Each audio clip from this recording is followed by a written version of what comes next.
Film dimulai dengan dua pria bertopeng, Pat dan Kenny, yang berusaha merampas sebuah kotak berisi uang dari dua petugas bank.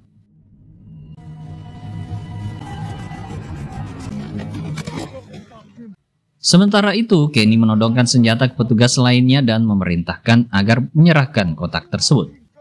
Ketika Kenny membungkuk untuk mengambil kotak itu, salah satu petugas dengan cepat menarik topengnya, sehingga wajah Kenny terlihat. Menyadari identitasnya telah terbongkar, Kenny panik dan terlibat perkelahian dengan petugas tersebut. Dalam keadaan refleks, Kenny menembakkan pistolnya dan mengenai kaki petugas itu. Pat terkejut melihat tindakan Kenny. Tanpa membuang waktu, ia langsung meraih kotak berisi uang dan melarikan diri. Kenny yang ketakutan karena wajahnya sudah diketahui juga berlari meninggalkan lokasi tanpa membawa kotak tersebut. Sayangnya, aksi mereka disaksikan oleh petugas keamanan yang segera melakukan pengejaran. Kejar-kejaran menegangkan pun terjadi di jalanan kota.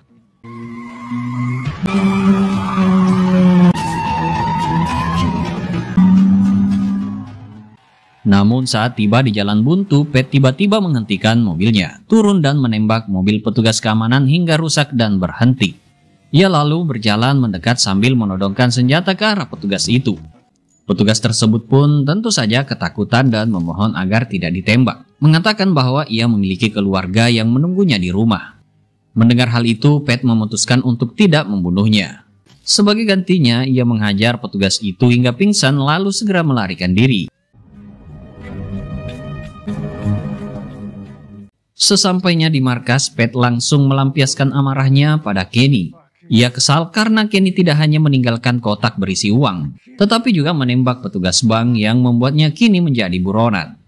Diketahui bahwa Kenny sebenarnya adalah anak angkat Pat. Dengan penuh emosi, Pat membuka kotak itu menggunakan mesin gerinda. Tapi begitu melihat isinya, amarahnya semakin memuncak. Bukannya uang $50.000 seperti yang dikatakan Kenny, kotak itu hanya berisi $2.500 dalam pecahan $5. Pat semakin frustasi karena mereka telah mempertaruhkan nyawa untuk hasil yang tidak sebanding. Kini mereka berisiko menghadapi hukuman penjara hingga 10 tahun. Pat lalu menyuruh Kenny untuk menyingkirkan mobil yang mereka gunakan dalam perampokan agar tidak meninggalkan jejak. Namun Kenny menolak dengan alasan memiliki urusan lain malam itu dan malah meminta bagiannya dari uang tersebut.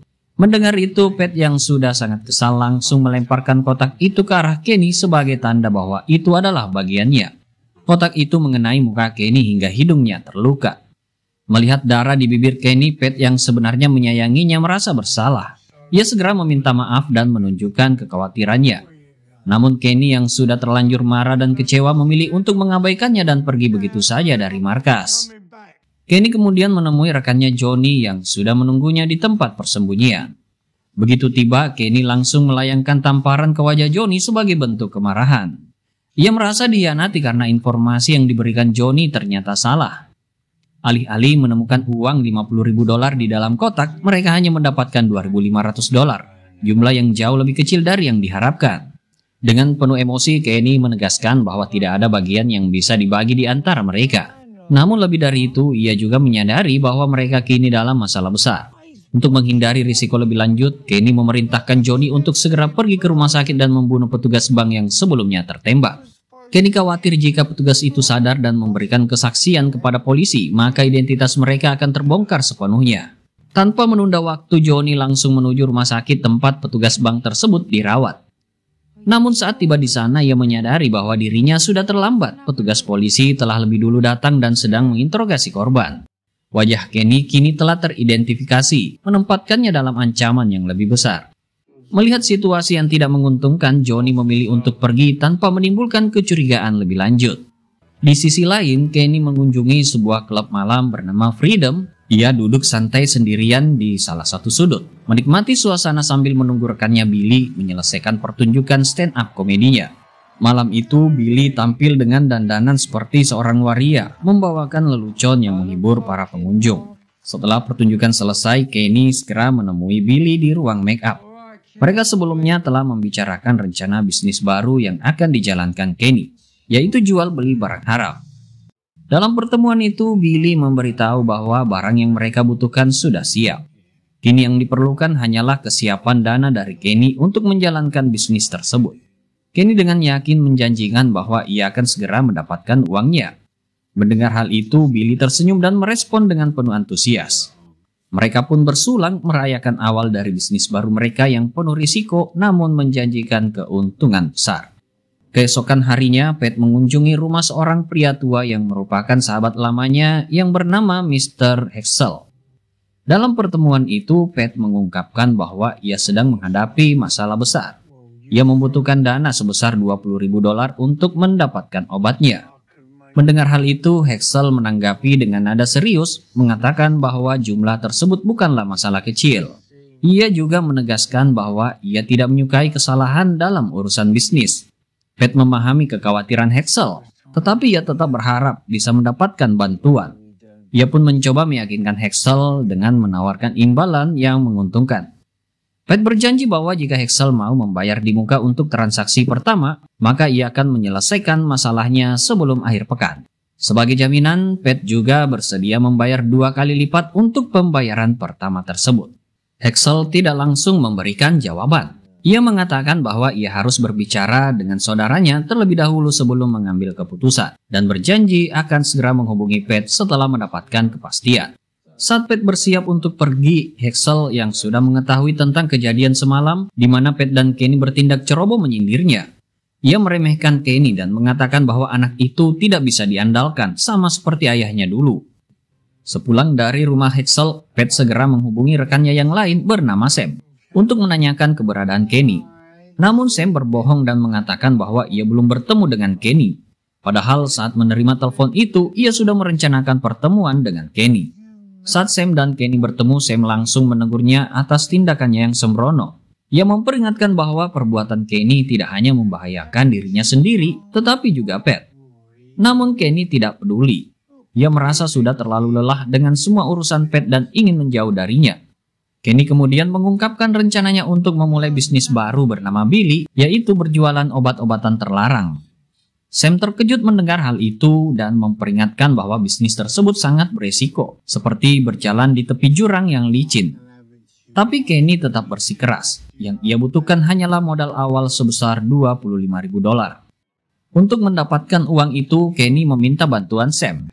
Ia tahu bahwa Sam telah menyimpan uang peninggalan ayahnya sejak ayahnya meninggal. Sam pun berjanji akan memberikan uang tersebut keesokan harinya. Thanks, Sam.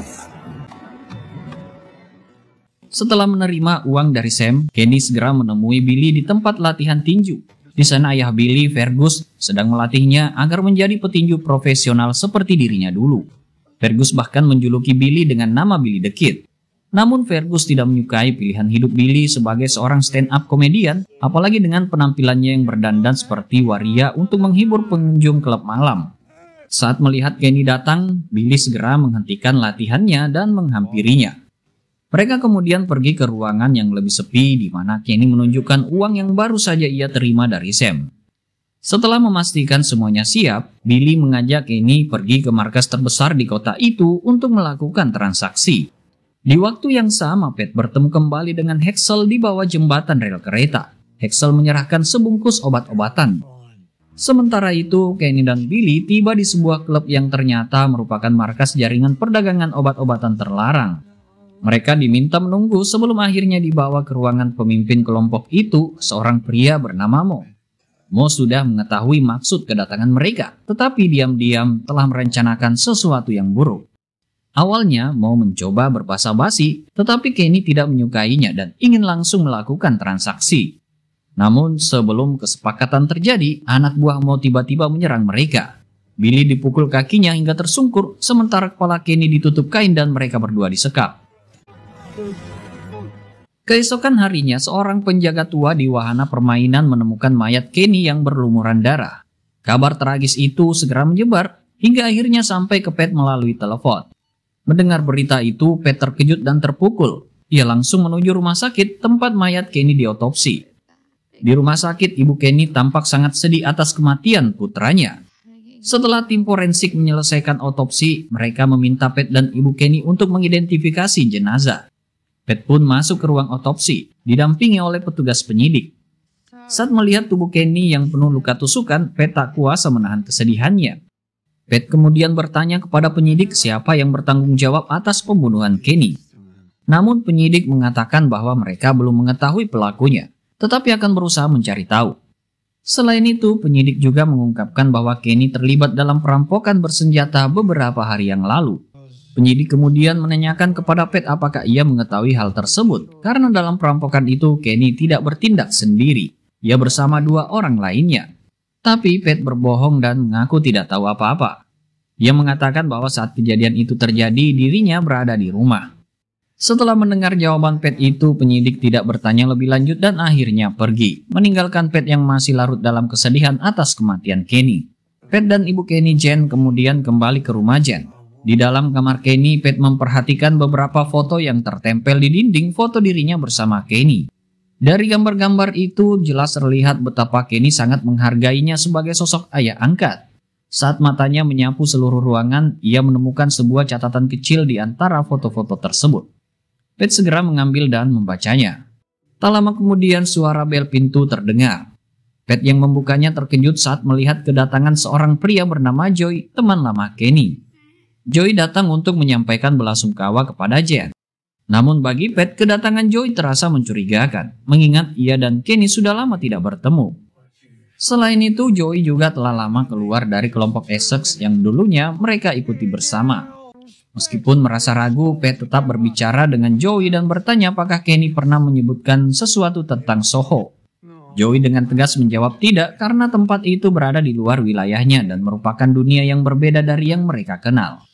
Namun Pat tetap meminta bantuan Joey untuk mencari tahu siapa pelaku di balik kematian Kenny.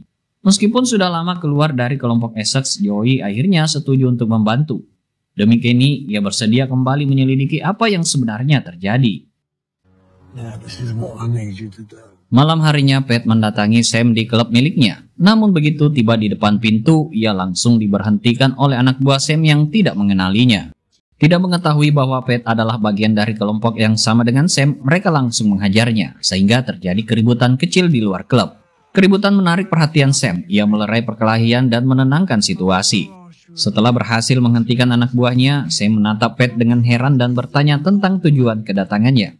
Tanpa basa-basi, Pat langsung menyampaikan kabar buruk Kenny telah tewas. Mendengar hal itu, Sam terkejut dan nyaris tak percaya. Ia terdiam sejenak berusaha mencerna kenyataan bahwa Kenny yang selama ini dikenal sebagai sosok pemberani dan penuh ambisi, kini sudah tiada. Keesokan harinya, Sam dan Pat pergi ke lapas untuk menemui ayah Kenny, Johnny. Saat bertemu, Pat menyampaikan penyesalannya atas kematian Kenny. Mendengar kabar itu, Johnny terlihat sangat terpukul dan tidak bisa menyembunyikan kesedihannya. Ia pun meminta penjelasan kepada Sam tentang apa yang sebenarnya telah terjadi. Sam kemudian menyebutkan bahwa kemungkinan Billy the Kid terlibat dalam kejadian ini. Mendengar nama itu, Pat terkejut dan langsung bertanya kepada Sam siapa sebenarnya Billy the Kid dan apa hubungannya dengan kematian Kenny. Tapi di hadapan Johnny, Sam tidak memberikan penjelasan. Setelah akhirnya mengetahui identitas Billy, Pat langsung pergi mencarinya di tempat latihan tinju. Namun Billy tidak ada di sana. Pat pun bertanya kepada salah satu pelatih. Billy the Kid. Straight right. Mate, please. Straight right. Old boys clubs tomorrow. Kesal dengan sikap pelatih tersebut, Pat mengambil seutas tali dan mencekiknya dari belakang. Where can I find Billy the Kid? You ain't the fucking old you're injured. Drugs and smells. Thank you. Tanpa menunda waktu, Pat segera menuju lokasi tersebut yang tampak seperti tempat penampungan rongsokan. Sesampainya di sana, ia langsung berhadapan dengan anak buah Fergus. Pat bertanya tentang keberadaan Billy the Kid, tetapi mereka mengaku tidak mengenal nama itu. Tak lama kemudian, Fergus sendiri muncul dan menemui Pat. Pat menjelaskan bahwa ia tidak datang untuk mencari masalah. Hanya ingin berbicara dengan Billy karena temannya telah dibunuh, dan Billy diduga terlibat. Fergus menegaskan bahwa ia tidak mengenal Pat, jadi urusan Billy bukan urusannya. Namun Pat bersikeras bahwa sekarang Billy adalah urusannya. Fergus selalu mengatakan bahwa jika anaknya memang terlibat, maka ia sendiri yang akan mengurusnya. Setelah itu ia menyuruh Pat pergi. Tapi Pat tetap ngotot dan meminta bantuan Fergus, baik dengan cara mudah maupun sulit. Kesal dengan sikap Pat, Fergus memerintahkan anak buahnya Craig untuk memarkirkan mobil Pat. Craig kemudian menggunakan traktor untuk mengangkat dan menghancurkan mobil itu sebagai peringatan. Melihat mobilnya hancur, Pat murka dan langsung menyerang anak buah Fergus. Terjadi perkelahian sengit antara mereka.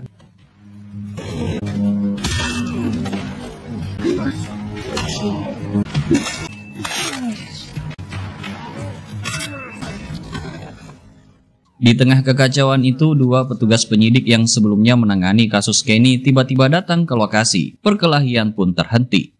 Salah satu petugas bertanya kepada Pat tentang tujuannya berada di tempat itu. Pat berdalih bahwa ia hanya ingin mengurusi barang rongsokan. Petugas itu menuntut pernyataan resmi dari Pat, tetapi Pat mengatakan bahwa ia akan memberikannya di waktu yang tepat.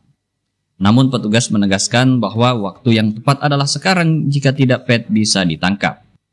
Menyadari situasinya, Pat akhirnya ikut ke kantor polisi dan kebetulan ia memang sedang membutuhkan tumpangan.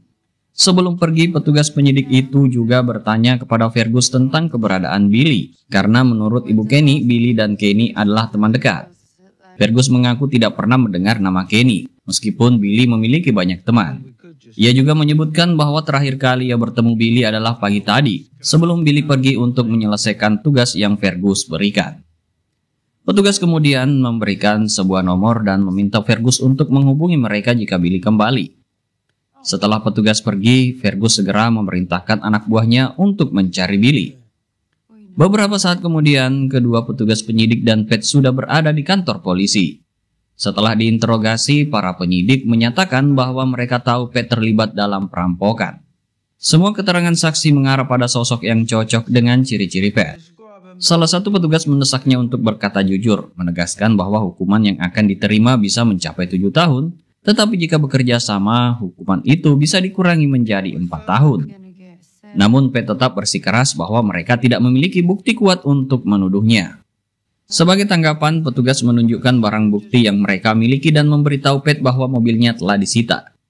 Mereka juga menduga bahwa perampokan tersebut tidak berjalan sesuai rencana, sehingga menimbulkan perselisihan di antara para pelaku. Akibatnya, pencurian menjadi kacau dan kemungkinan besar itulah alasan Kenny terbunuh. Salah satu petugas bahkan mengisyaratkan bahwa Pat mungkin saja adalah pembunuhnya. Mendengar tuduhan itu, Pat langsung membantahnya. Ia menegaskan bahwa Kenny adalah temannya, bahkan sudah ia anggap seperti anak angkat sendiri, sehingga tidak mungkin ia yang membunuhnya.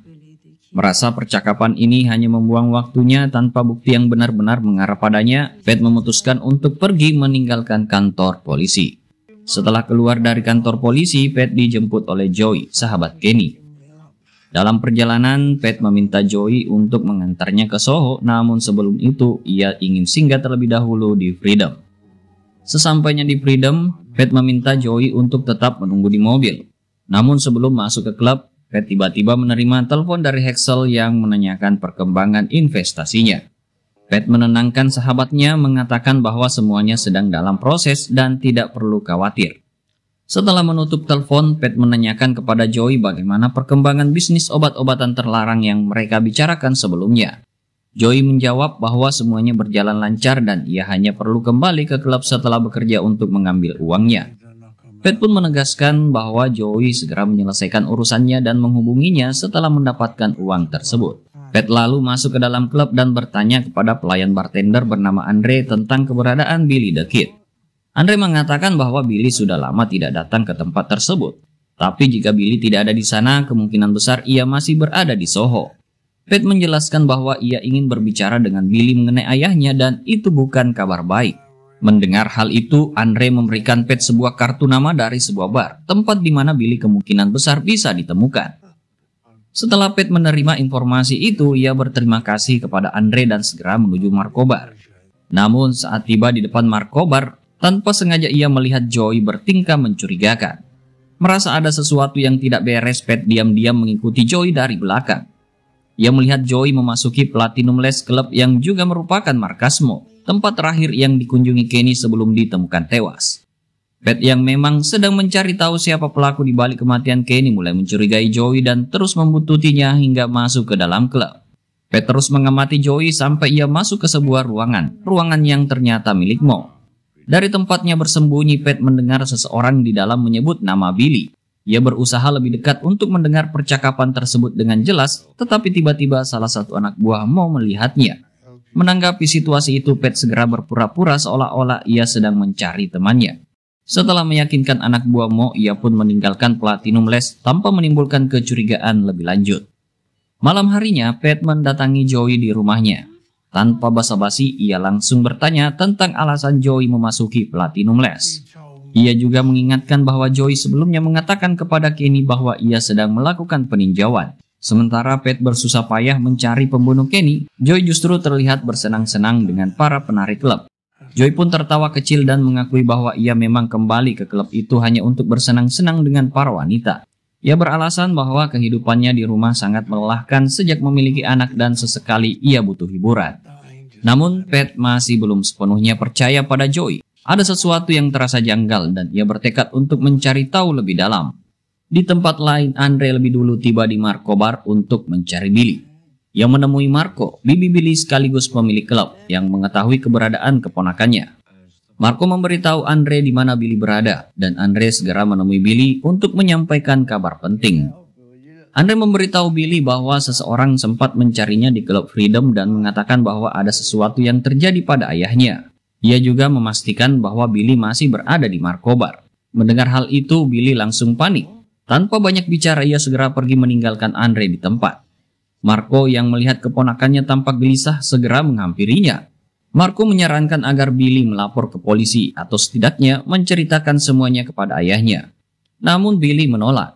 Ia tidak ingin ayahnya mengetahui apa yang telah ia lakukan selama ini. Marco mencoba meyakinkan Billy bahwa ia tidak perlu terus-menerus mengkhawatirkan bagaimana ayahnya akan bereaksi. Menurutnya, seharusnya ayahnya yang menyelesaikan masalah ini, bukan Billy. Ia juga menegaskan bahwa Billy harus jujur pada dirinya sendiri dan menghadapi kenyataan. Marco kemudian meminta Billy untuk menginap di tempatnya malam ini. Ia berjanji bahwa besok Billy akan dibawa ke Manchester, ke rumah Bibi Iris agar bisa menjauh dari situasi yang semakin berbahaya. You stay here tonight. Adegan kemudian kembali pada Pat, di mana ia menemui sahabatnya Sam. Menyadari tujuan Pat untuk membalas kematian Kenny, Sam tanpa ragu meminjamkan persenjataan sebagai bekal. Ia menyerahkan sebuah pistol beserta amunisi, memastikan Pat memiliki perlindungan yang cukup untuk menghadapi musuhnya. Sebelum Pat pergi, Sam menatapnya dengan penuh keseriusan, menginginkan kepastian bahwa orang-orang yang bertanggung jawab atas kematian Kenny akan menerima balasan setimpal. It's for emergencies. Setelah mendapatkan senjata yang dibutuhkannya, Pat segera menuju rumah Fergus. Sesampainya di sana, Fergus yang melihat kedatangan Pat langsung keluar dari minivan dan mendekatinya. Dengan ekspresi curiga, ia segera menanyakan keberadaan putranya. Pat dengan tenang menjawab bahwa ia tidak tahu, tetapi akan segera menemukannya. Tanpa banyak basa-basi, Pat mengungkapkan maksud kedatangannya. Tanpa peringatan, ia melemparkan sebuah granat ke arah Fergus yang kemudian terguling masuk di bawah mobil minivan. Mengira granat itu akan meledak, Fergus segera berlari menyelamatkan diri. Namun setelah beberapa detik berlalu, ledakan yang ditakutkan tidak terjadi. Menyadari bahwa ia baru saja dipermainkan, Fergus dengan cepat meraih senapan dan langsung menembak ke arah Pat. Pat segera berlindung dan bergegas meninggalkan tempat itu sebelum situasi semakin memanas. Beberapa saat setelah Pat pergi, salah satu anak buah Fergus memasuki minivan untuk buang air kecil. Tanpa menyadari keberadaan granat yang masih berada di bawah kendaraan, namun tiba-tiba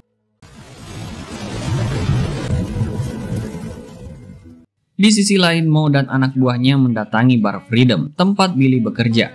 Mo langsung bertanya kepada Andre tentang keberadaan Billy, tetapi Andre berbohong dan mengaku tidak mengenalnya. Tidak puas dengan jawaban itu, anak buah Mo segera menggunakan kekerasan, memaksa Andre untuk memberitahukan lokasi Billy. Setelah mendapatkan informasi yang mereka butuhkan, Mo dan anak buahnya segera pergi. Dalam keadaan terluka, Andre mencoba menghubungi Marco, tetapi panggilannya tidak dijawab. Sementara itu, Pat yang sudah mengincar Andre akhirnya menemukan sedang menelpon Billy. Tanpa basa-basi, Pat langsung menodongkan senjata dan memaksa Andre untuk membawanya menemui Billy. Singkatnya, Pat akhirnya berhadapan langsung dengan Billy. Sambil mengarahkan senjatanya, ia memberikan waktu kepada Billy untuk mengaku sebelum dia menarik pelatuknya. Pat mulai menghitung dan ketika ia hendak menekan pelatuk, tiba-tiba Marco, bibi Billy, berdiri di depan keponakannya menghalangi tembakan. Dengan tegas Marco menyatakan bahwa jika Pat ingin menembak Billy maka ia harus menembaknya lebih dulu. Melihat hal itu, Pat mengurungkan niatnya dan akhirnya duduk bersama mereka. Marco kemudian bertanya pada Pat apakah Billy benar-benar terlihat seperti seorang pembunuh. Pat hanya terdiam kemudian meminta Billy untuk menceritakan semuanya dari awal. Billy pun mulai mengungkapkan kejadian yang sebenarnya. Ia menceritakan bahwa semuanya bermula ketika seorang pria mendekatinya di klub setelah melihatnya menjual obat-obatan. Pria itu menawarkan kokain terbaik yang ada di kota itu dan mengatakan bahwa jika Billy ingin menaikkan level permainannya, ia bisa mengenalkannya pada orang yang tepat. Billy menolak karena merasa itu di luar kemampuannya, tapi ia mengenal seseorang yang bisa mengurusnya, yaitu Kenny. Kesepakatan pun terjadi, $25.000 per kilogram. Billy menyampaikan hal itu kepada Kenny dan Kenny mengatakan bahwa ia akan mengatur segalanya. Pertemuan dengan bandar besar bernama Mo pun diatur di Platinum Lace. Billy dan Kenny masuk melalui pintu belakang, tetapi begitu mereka bertemu Mo, mereka langsung dihajar hingga pingsan. Saat sadar, Billy mendapati dirinya terikat di kursi, sementara Kenny digantung dengan tangan terikat. Mereka berada di tempat yang tidak mereka kenali. Billy bertanya kepada Kenny apa yang sebenarnya terjadi, tetapi Kenny hanya menyuruhnya untuk tetap tenang. Tak lama kemudian anak buah Mo datang bersama seseorang berpakaian putih. Saat melihat orang itu, ekspresi Kenny berubah drastis. Terkejut dan tidak percaya bahwa dalang di balik semua ini adalah orang yang dikenalnya. Billy melihat Kenny berusaha memberontak dengan penuh kemarahan. Billy bertanya siapa orang itu, tetapi sebelum Kenny sempat menjawab, anak buah Mo kembali menghajar Billy. Dari sela-sela kesadarannya, Billy melihat Kenny ditusuk berkali-kali hingga tewas. Dalam kekacauan itu, Billy berusaha membebaskan tangannya lalu melarikan diri dari tempat kejadian.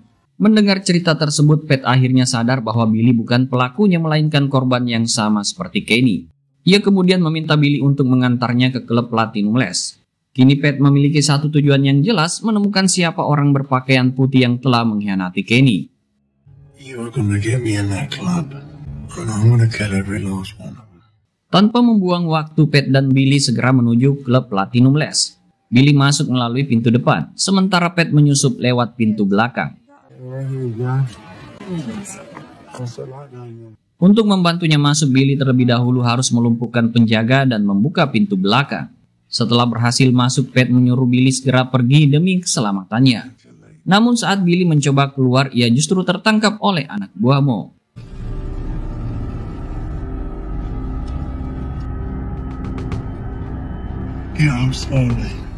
Tapi tepat saat itu ponselnya berdering. Pria tersebut memanfaatkan momen lengah Pat untuk menyerangnya, memicu pertarungan sengit di antara mereka.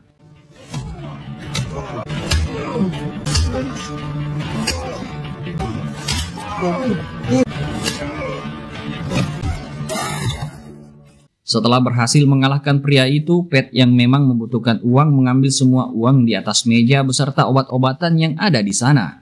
Setelah itu, Pat melanjutkan pencariannya untuk menemukan Mo. Ketika ia menekan salah satu anak buah Mo yang baru sadar setelah dipukul Billy, pria itu memberitahukan keberadaan bosnya. Namun tiba-tiba seorang pria lain menodongkan senjata dari belakang. Dengan senyum sinis, pria itu mengungkapkan bahwa ia dan Aziz menikmati saat mereka membunuh Kenny. Amarah Pat langsung memuncak. Tanpa ragu, ia menghunus pisau yang disembunyikan di tangannya dan menusuk pria tersebut hingga tewas.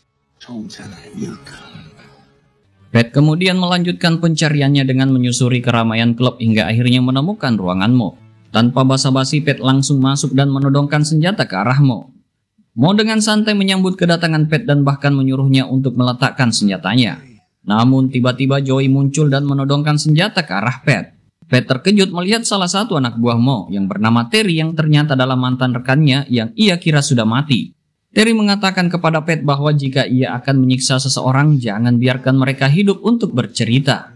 Joey pun setuju, menjelaskan bahwa mereka tidak diajarkan ini di Sasana dan mengutuk Pat sebagai bajingan perundung. Pat dengan geram mengatakan bahwa Terry lebih dari sekedar bajingan, dan ia sudah lama menunggu kesempatan untuk membunuhnya. Namun Terry merespon bahwa Pat tidak akan membunuh siapapun dan sekarang Pat sudah tamat. Pat pun menyalahkan Terry atas kematian Kenny, mengatakan bahwa Terry membunuhnya hanya karena obat-obatan.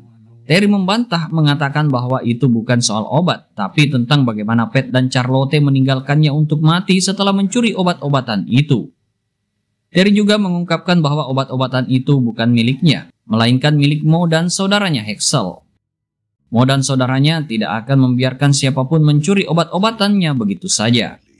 Tak lama setelah itu, Billy dibawa paksa oleh Aziz. Ketika Billy melihat Terry, ia menyebutkan bahwa Terry lah yang mengatur kesepakatan tersebut. Aziz langsung menghajar Billy. Terry kemudian memutuskan untuk pergi dan menyerahkan urusan itu kepada mereka karena ia akan pergi ke Ibiza. Saat Terry keluar, ia berpapasan dengan Fergus, ayah Billy. Begitu Terry pergi, Joey bersiap untuk menembak Pat karena momen itu sudah lama ia tunggu. Banyak orang yang membenci Pat dan mereka semua ingin melihat Pat dihancurkan. Namun tiba-tiba Fergus masuk dan menyuruh Billy segera keluar, tetapi Aziz malah menyekap Billy. Mo yang berniat mengambil pistol dari dalam laci terlihat oleh anak buah Fergus yang langsung menyuruh Mo untuk mengangkat tangannya. Fergus memaksa Aziz untuk melepaskan Billy, namun Joey menembak Fergus, membuatnya jatuh dan terluka. Mo memanfaatkan kekacauan itu untuk menembak anak buah Fergus. Suara tembakan itu menyebabkan kepanikan di klub dan para pengunjung berlarian keluar. Pat yang melihat peluang merampas senjata Joey yang tengah lengah dan ketakutan setelah menembak Fergus lalu menembak Mo. Billy yang masih disekap oleh Aziz akhirnya berhasil melepaskan diri dan menyerang Aziz. Aziz kemudian menyerang Pat berusaha menjatuhkan senjata yang dipegang oleh Pat sehingga terjadi pertarungan dengan tangan kosong. Sedangkan Billy berusaha keras menyelamatkan ayahnya di tengah kekacauan ini. Pertarungan Pat dan Aziz berlanjut hingga keluar dari ruangan Mo, sehingga pada akhirnya Pat berhasil mengalahkan Aziz dengan tusukan, mirip seperti yang ia lakukan pada Kenny.